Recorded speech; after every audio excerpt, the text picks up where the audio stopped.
Boa noite, são 9h30. Meu nome é Ilan Goldfein. Eu estou feliz de estar aqui, uma honra estar aqui com o pessoal da Hebraica, atendendo a um pedido para eu fazer aqui o live. E queria me apresentar, eu sou economista. Vou falar um pouco do que essa crise representa, não só pelo lado mais importante, que é o lado humano, o lado do vírus, o lado da doença, mas também o que ele representa para o nosso sustento, para o lado da economia. Então, eu queria aqui começar um pouco tentando dizer que hoje a gente vive uma incerteza muito grande. Vocês sabem que em economia nós temos uma diferença importante entre risco e incerteza. Risco é algo que a gente não sabe o que vai acontecer, mas sabe que se acontecer alguma coisa, não é o desconhecido. O incerteza tem a ver com o desconhecido, que você nem sabe exatamente o que pode acontecer. E nessa questão do vírus, nós temos uma incerteza grande em relação a onde vai nos levar essa epidemia, essa pandemia, como se livra desse vírus, como é que esse vírus se contagia, qual é a taxa de mortalidade, quando que acaba. Tudo isso é uma incerteza. E também em termos de como combater esse contágio é relevante. Por quê? Porque o vírus, ele é combatido com uma solução que é uma solução não muito tradicional, não é uma solução que a gente conhece muito bem, que ela implica em a gente não ter a nossa capacidade de trabalhar.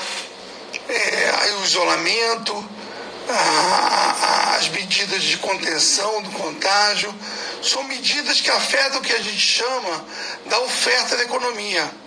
Nós não podemos trabalhar, nós não podemos abrir nossas lojas, nós não podemos abrir o shopping, as fábricas às vezes não conseguem produzir.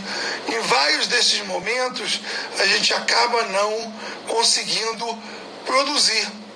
Não é um problema de outras crises, onde faltava demanda, faltava estímulo, onde faltava as pessoas se animarem a tentar consumir. Aqui o que está faltando é a capacidade da economia sair de casa para poder produzir. E essa é uma incerteza econômica que também é uma incerteza elevada, assim como o vírus é uma incerteza relevante sob o ponto de vista de saúde. Tendo em vista essa incerteza, a pergunta que tem se colocado no debate público é se há uma dicotomia entre o que a gente tem que fazer para combater o vírus, para combater o contágio, e o que você precisa fazer para evitar o impacto ruim na economia. Qual é o impacto, digamos, deletério na economia? Na medida que há o isolamento, muita gente não consegue sair de casa. Isso significa para aqueles que não conseguem trabalhar, eles não têm um sustento. Principalmente aqueles que são autônomos, aqueles que são os mais humildes, aqueles que trabalham e cuja poupança não passa de alguns dias, algumas vezes o próprio dia. Todo dia sai para a rua, ganha o dinheiro, come. Muitas vezes nós temos também questões ligadas a empresas pequenas, empresas médias, que também precisam de capital de giro, também precisam de receita. E passar um tempo sem ter a receita significa que você não consegue continuar. Então essa situação, que é uma situação absolutamente necessária para combater o contágio, tem consequências graves sob o ponto de vista da economia. E aí se coloca no debate público se há um dilema entre combater a doença e ter a consequência econômica. Eu quero dizer que é uma falsa dicotomia, um falso dilema. Por quê? Porque na medida que a gente não resolver o problema humanitário, o problema da doença, do contágio, nós não vamos conseguir fazer essa economia recuperar. Imagina que a gente sai do isolamento, sai da quarentena antes da hora. Isso implica num contágio muito mais severo. O que vai significar que lá na frente nós vamos ter que fazer uma quarentena ainda pior. E a saída e o fim dessa crise vai demorar ainda mais. A economia, em vez de ficar parada um determinado tempo, vai acabar tendo que se parar mais tempo, de uma forma mais profunda, e às vezes vai implicar em voltas. Vai ter que voltar a ter quarentena. Em outras palavras, nós não vamos resolver o problema do vírus, do contágio, e também não vamos resolver o problema da economia. Essa dicotomia é uma dicotomia falsa. O melhor que a gente pode fazer é o seguinte script, que já está conhecido. Vamos ter disciplina agora, vamos seguir as autoridades médicas, vamos nos isolar, vamos reduzir o contágio. À medida que a curva da doença, a curva do vírus começa a cair, na verdade ela não cai, ela começa a ter uma inclinação diferente, nós vamos poder olhar e dizer estamos perto do fim, e aí as restrições devagarzinho vão se soltando, e com isso nós vamos conseguir ter um pouco a saída que outros países tiveram. Devagarzinho você vai liberando as pessoas, e liberando as pessoas, a economia começa a voltar, e a economia voltando, o PIB volta, o sustento das pessoas também consegue voltar. Muitas pessoas me perguntam o que vai acontecer com a economia. Como eu disse, há uma grande incerteza. Mas o que nós já sabemos? Primeiro ponto é que essa doença, esse vírus é sério. Ela afeta milhares de pessoas numa velocidade muito rápida, com um índice de letalidade maior do que outros vírus. Portanto, é algo que não vai sair, não vai acabar amanhã. Segundo ponto que a gente sabe, que o combate vai levar a uma queda da atividade, a queda do PIB, das maiores que a economia mundial já teve. Provavelmente maior que a economia global teve em 2008, que o Brasil teve em 2009, e provavelmente vai se assemelhar à Grande Depressão lá nos anos 30, nos Estados Unidos e em vários países. Também sabemos que na hora da volta, na hora que você conseguir sair do isolamento, da quarentena, a volta provavelmente vai ser uma volta rápida. Economistas chamam isso de uma volta em V, porque cai muito rápido e depois volta muito rápido. Quando vai ser essa volta, nós não sabemos. Quão rápido vai ser esse V, também não sabemos. O que eu posso lhes dizer é qual é o consenso no momento, que é um consenso frágil, mas é o que os economistas andam dizendo no mundo todo. Nós vamos ter um trimestre ruim, esse segundo trimestre, números negativos, bastante negativos, e esse número e esse PIB, a partir do segundo semestre, as pessoas acham que vai começar a voltar. Ou seja, número negativo logo agora no segundo trimestre, e a partir do terceiro trimestre, do segundo semestre do ano, começa a volta. A queda vai ser tão intensa no segundo trimestre que o número vai dar um número negativo. Então, para o Brasil, tem gente falando até queda do PIB de 3%, outros estão falando em 2%. Alguns estão mais otimistas, dizendo que vai dar perto de 0%, mas eu acho que vão acabar indo para um número mais negativo. E que os governos estão fazendo para tentar contornar tanto a questão da saúde quanto a questão da economia. A questão da saúde, o que eles estão fazendo é tentando achatar a curva, que é simplesmente tentar que o sistema de saúde possa estar preparado para a quantidade de pessoas infectadas que precisam de hospitalização. Então estão criando novos hospitais, novos leitos, estão vendo se conseguem importar respirador, produzir respirador, pegar respirador, mais leito, tentar de alguma forma se organizar para que o período de pico que deve ocorrer nas próximas semanas seja algo suportável para o sistema de saúde. E sendo suportável para o sistema de saúde, você consegue ter menos morte. E na questão da economia, o que os governos estão fazendo? Os governos, eles acabam tendo que concentrar no que é mais importante. No começo, com a queda das bolsas, com a queda dos mercados, todo mundo muito assustado, os bancos centrais e os lugares começam a se dar liquidez, o que se chama da liquidez aí na economia. O que é dar liquidez? As pessoas ficam preocupadas que não vão ter dinheiro para gastar esse período. Estão preocupadas que... Então elas tentam acumular. É que nem a gente estoca remédios, que nem a gente estoca álcool gel, ou se tem um remédio que todo mundo diz que vai resolver, se todo mundo está estocando. A mesma coisa acontece com a quantidade de dinheiro cash na conta. Todo mundo quer estocar. E se todo mundo quer estocar em um determinado momento, há uma dificuldade, não tem dinheiro para todo mundo, e os bancos centrais liberam um pouco, compram títulos, dão dinheiro em troca, e todo mundo que está do outro lado começa devagarzinho a ficar mais confortável com o dinheiro que tem nas contas dos bancos, das empresas. Agora, passado esse período, eu acho que os bancos centrais sabem como lidar com os mercados acalmando mercados. O que os governos não sabem ainda é como lidar com a falta de salários, de receitas, de uma forma tão intensa quanto nós vamos observar nas próximas semanas.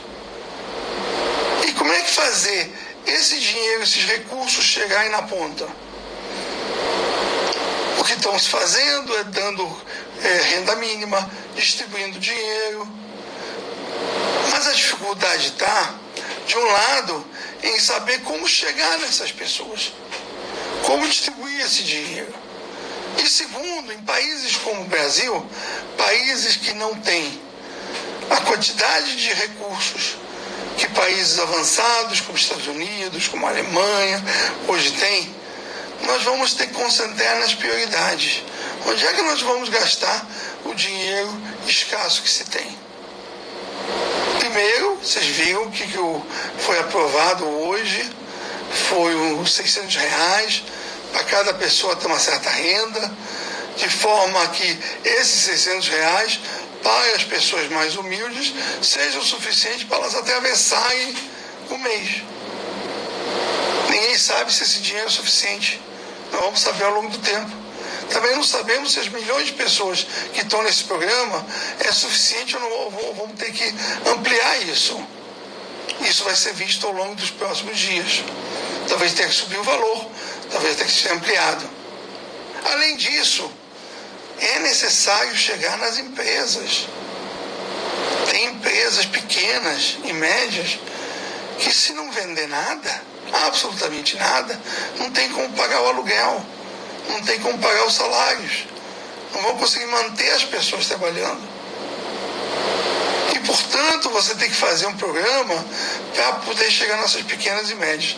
Na sexta-feira foi anunciado um programa onde os bancos poderiam estender créditos novos, ou seja, dar dinheiro para quem não é um cliente ainda do banco no sentido de ter uma dívida. Gente que não tem dívida, mas que está precisando dos recursos. Essas pessoas vão receber o dinheiro dos bancos. Só que os bancos nessa época, eles realmente ficam mais receosos também. Será que eles vão ter saúde financeira para bancar, dar dinheiro a todo mundo que precisa? E se tiver calote no final? Então o que se faz é usar recursos do Tesouro Nacional que dão garantia para os bancos poderem conceder e, por exemplo, poder financiar a folha de pagamentos, para nenhum trabalhador precisar ser demitido ou não receber o salário no final do mês. O governo vai garantir 85% disso e apenas 15% pelos bancos. Esse é um programa de 40 bilhões que vai ser gasto nos próximos, 2 meses. Então não é pouco recurso. Então os governos estão fazendo, de um lado, dando dinheiro para os mais pobres, os que estão no lado informal da economia, e de outro concentrando nas pequenas e médias empresas. Brasil, como outros países, depois de pagar essa conta, vai ter 5% do PIB, até 8% do PIB de déficit a mais.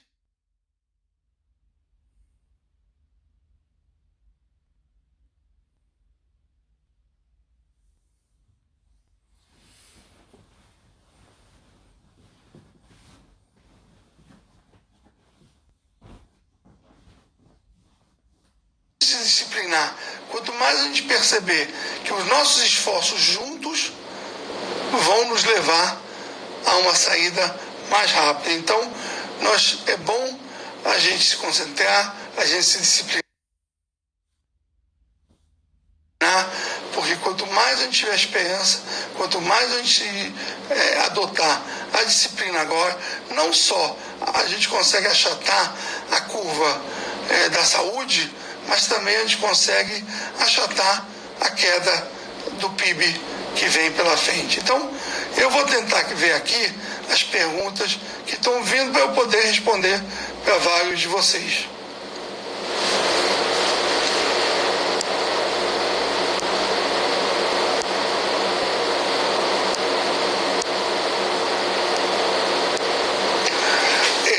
Aqui é uma pergunta de quanto tempo vai levar essa turbulência. Eu, de certa forma, eu falei um pouco disso. O que a gente sabe? A gente olha para a China, que não é nada parecido com o resto, mas é o único país que já basicamente saiu. A gente sabe que levou quase 2 meses e que houve uma queda muito relevante do PIB e que também já está voltando de uma forma relevante. Voltou completamente? Não. No centro do epicentro da crise ainda não voltou nem pela metade. Mas do lado já voltou bastante e no resto da China já há uma vida quase normal. A atividade já está acontecendo. Em outros países que conseguiram controlar, Singapura, Japão, nós sabemos que há medidas, mas que estão lá, o PIB não está sofrendo tanto, porque você conseguiu achatar a curva da saúde e com isso você conseguiu segurar um pouco essa queda. Então, acho que estamos falando em semanas, talvez um mês, no máximo 2, mas não passa disso. Temos certeza disso? Infelizmente não. Mas isso que parece, dado que a gente observou até hoje. Aqui me perguntam coisas mais específicas. Estamos falando aqui para a Hebraica e já estão me perguntando sobre o câmbio.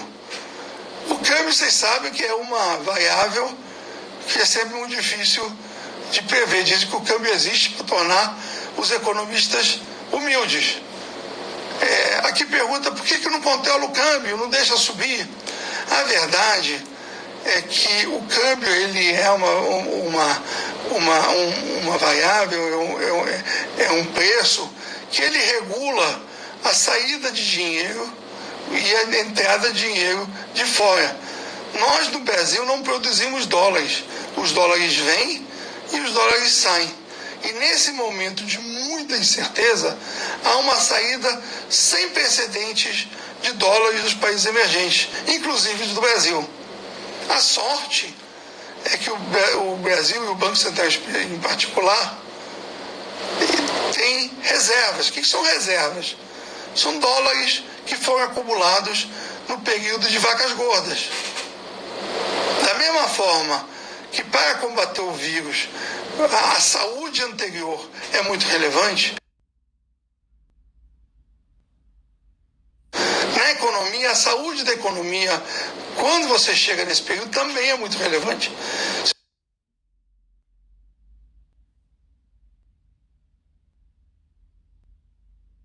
Você tem reservas em dólares, isso te ajuda agora.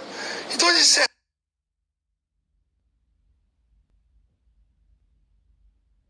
forma, o Banco Central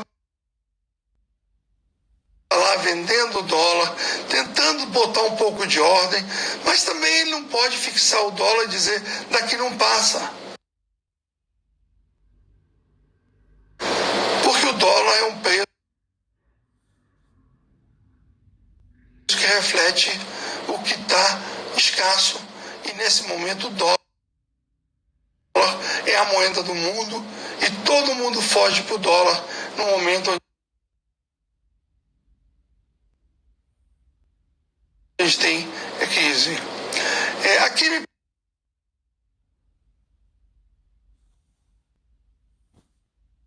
perguntam onde aplicar o dinheiro, o que eu acho do Paulo Guedes no Ministério, o que vai acontecer com o desemprego, e assim vai. Eu diria o seguinte, o desemprego vai subir bastante, não há dúvida. Não tem como a gente evitar que quando você bota a população inteira dentro de casa e as lojas fechando e as fábricas fechando, que você não tenha desemprego. O que você vai tentar fazer é, de alguma forma, dar suporte às empresas, para as empresas não terem que demitir tanto. Então vai ter que vão ter desemprego, mesmo com as medidas que nós estamos observando aqui. O que eu estou achando do Ministério da Economia e do Banco Central? Eu acho que eles estão indo no caminho certo, eu acho que eles estão tomando a medida relevante. Não vamos saber se é suficiente ou não ao longo do tempo. Infelizmente, esse tempo não é de semanas, é de dias. Cada dia a gente vai ver se é suficiente ou não. Não vamos estar sempre correndo atrás para tentar resolver. Da mesma forma que a gente vai correr atrás de hospitais para achar leitos e resolver, em economia a gente vai correr atrás de saber se o dinheiro, as medidas são suficientes. Então acho que o tamanho é incerto, mas a direção é correta. Tem uma pergunta aqui, perguntar se tivesse tomado providências antes do carnaval, hoje estaríamos bem melhor. Aqui é uma pergunta sobre a saúde. Eu não sou um expert em termos de contágio, mas eu posso dizer o seguinte: antes do carnaval não existia casos muito claros no Brasil. Para nós parecia algo que estava lá na China e que começou a afetar a Itália antes do carnaval e parecia algo ainda longe. Enquanto não tem medida, fica difícil tomar. Enquanto não tem casos, fica difícil tomar medidas no escuro. Você vê que mesmo quando aparecem os casos, muita gente é contra. Em Milão não para. O prefeito pediu desculpa com 4.000 mortes. Na Inglaterra se falava em não vamos fechar, vamos enfrentar essa crise. Na Inglaterra, o Boris Johnson falou em isolamento vertical. Mudou rápido quando escutou os cientistas. Levou alguns dias, mas mudou. A mesma coisa aconteceu com Trump dizendo que não precisa. A realidade dos fatos e a ciência mostrou que precisava. Então eu não vejo como a gente poderia ter agido antes do carnaval. Teria sido ótimo, porque evitaria muita gente vindo afetado e com contágio e com infecção, mas não vejo como fazer isso de outra forma.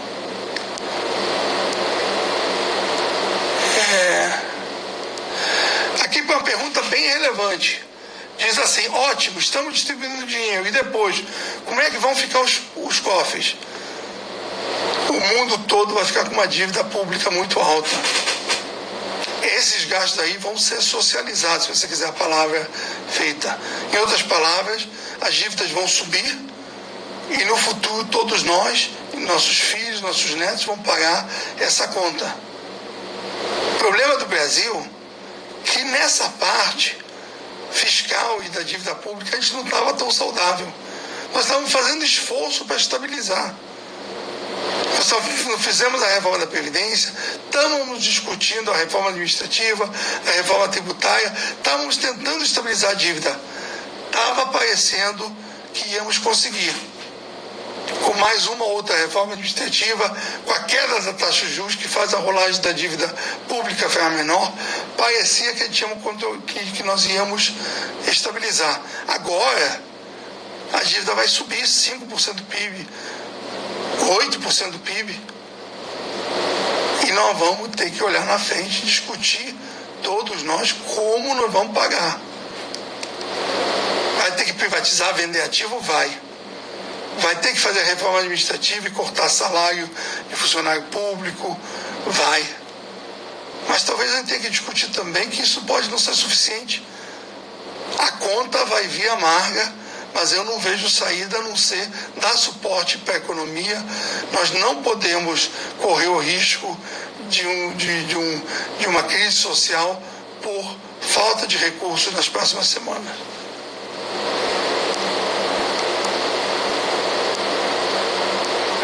E se esses programas, eu estou aqui em 9h57, tem 3 minutos, como essas pessoas, a gente sabe que vai chegar esse dinheiro dos programas. Bom, para pequenas e médias empresas, a forma como você normalmente chega é através da capilaridade do sistema bancário. A maioria das empresas tem uma conta e essa conta tem algum banco. Então há um acordo de usar os bancos para chegar lá, desde que os recursos sejam do governo, para garantir esses empréstimos, para não faltar para ninguém e não ter o risco dos bancos se retraírem exatamente nesse momento. Nós temos certeza que vai chegar? Não, isso tem que ser o grande objetivo hoje, saber se o dinheiro vai chegar nas mãos certas.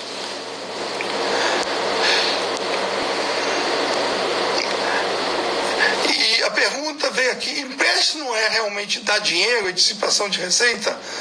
Muito desse dinheiro, de fato, não vai ser pago. Por isso tem a garantia do Tesouro. E essa garantia do Tesouro é o que a gente chama de crédito extraordinário.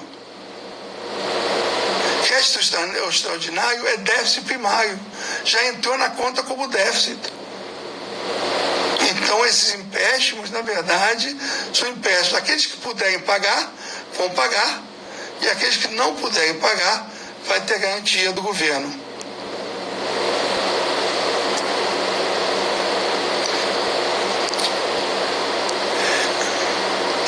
Esses gastos não podem gerar inflação lá na frente. É sempre preocupante quando você gasta muito, a dívida sobe, e vamos supor que as pessoas não querem. As pessoas somos nós, vocês sabem que a dívida pública está na mão do próprio brasileiro. Quase nenhum estrangeiro tem dívida pública brasileira. Somos nós nos fundos DI, nas contas que pagamos a dívida pública. E se tiver muito alto esses gastos e ninguém quiser financiar a dívida pública, no final das contas vai acabar monetizando isso e de alguma forma vai ser paga. Hoje em dia, com a recessão, e o mundo está com a inflação mais baixa. Então, hoje em dia, o risco de você ter inflação no curto prazo não é muito elevado. O que pode acontecer é que as pessoas percam a confiança na nossa dívida, na nossa moeda, se você não tiver o controle necessário, se você não priorizar os gastos e você, no final das contas... Muito obrigado a vocês, já cheguei no meu tempo e espero que todos nós saiamos saudáveis e contemos depois para os nossos filhos dessa experiência que passamos. Muito obrigado.